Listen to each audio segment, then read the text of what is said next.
મિત્રો વિડિયો થોડો લાંબો છે।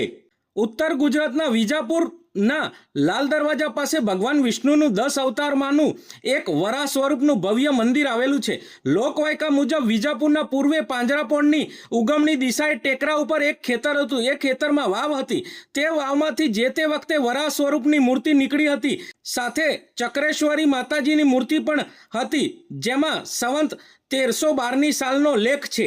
વરાહ સ્વરૂપની મૂર્તિ કસોટી પથ્થરની છે। આ મૂર્તિમાં ભગવાન વિષ્ણુજીના 10 અવતાર કંડારેલા છે। આ મૂર્તિમાં પૈસા વગેરેથી ખખડાવતા ધાતુની પેઠે ખખડે છે। વિક્રમ સંવત 1860માં નાનું દેવળ હતું। પાછળથી જીર્ણ થવાથી વિક્રમ સંવત 1976માં દિવાન શ્રીયુત મનુભાઈ તેમની માતા સાથે વિજાપુર આવ્યા હતા। ત્યારે તેમને સરકારના ખર્ચે નવું મંદિર બંધાવવાનો હુકમ કર્યો હતો। વિજાપુરના રાજા વિજલદેવજી પરમાર દ્વારા કોટ બંધાવવામાં આવ્યો હતો। તેમાં મહાદેવજીનું મંદિર હતું। બાદમાં કોટ બાદશાહ દ્વારા તોડી દેવામાં આવ્યો હતો અને બાદમાં શિવલિંગને વરાહ સ્વરૂપ મંદિરમાં પધરાવવામાં આવ્યું હતું। એવું કહેવાય છે કે વરાહ સ્વરૂપ મૂર્તિ પણ કોટમાં હતી, બાદમાં વાવમાં પધરાવી અને છેલ્લે અહીં મંદિરમાં। આ મૂર્તિ ખૂબ જ પ્રાચીન છે। ચાવડા રાજવંશ કે સોલંકી રાજવંશ વખતની કહેવાય છે।